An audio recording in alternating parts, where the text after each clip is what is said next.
মেয়ে বশীকরণ পাতলি মন্ত্র। যদি কেউ চায় কোনো মেয়েকে বশীকরণ করে হালালভাবে নিজের কাছে নেওয়ার জন্য একদিনেই তা সম্ভব। এমন একটি মন্ত্র আজকে আপনাদেরকে শেখাবো। অবশ্যই সঠিক নিয়মে যদি এই মন্ত্রটি আমল করেন তাহলে দেখবেন একদিনের ভিতরেই ওই মেয়েটি আপনার কাছে নিজ গতিতে চলে আসবে। মন্ত্রটি একটু খেয়াল করে, এই মন্ত্রের দ্বারা যে কোনো মেয়েকে অনায়াসেই আপনার বশ মানাতে পারবেন।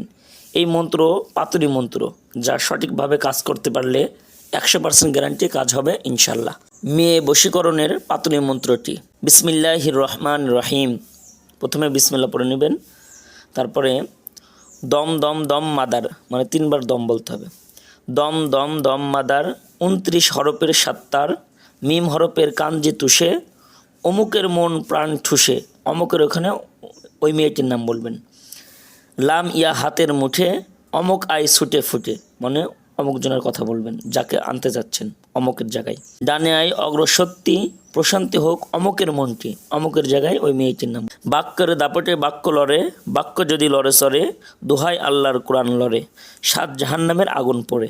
মন্ত্রটির নিয়ম: আমাবস্য অথবা পূর্ণিমার রাতে মন্ত্রটি আগে 101 বার পাঠ করে সিদ্ধি করে নেবেন।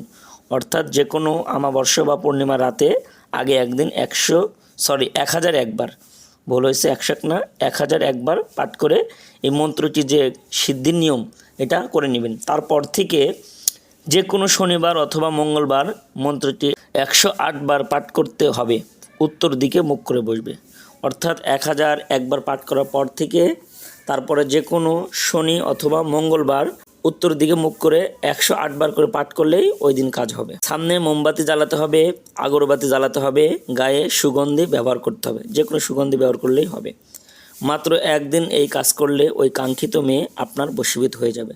অর্থাৎ আপনি যেই মেয়েকে উদ্দেশ্য করে এই মন্ত্রটি করতে যাচ্ছেন, একদিন যদি পড়েন যে কোনো শনি অথবা মঙ্গলবার 108 বার পাঠ করলেই আপনার কাঙ্ক্ষিত মেয়ে আপনার কাছে ছুটে চলে আসবে। তবে এটা হারাম কাজে ব্যবহার করবেন না। যারা ছোটোখাটো কবিরাজি কাজ করেন তারা আমার কাছে স্ক্রিনে নাম্বার দেওয়া থাকবে, নাম্বার ফোন দিয়ে অনুমতি নিয়ে নেবেন।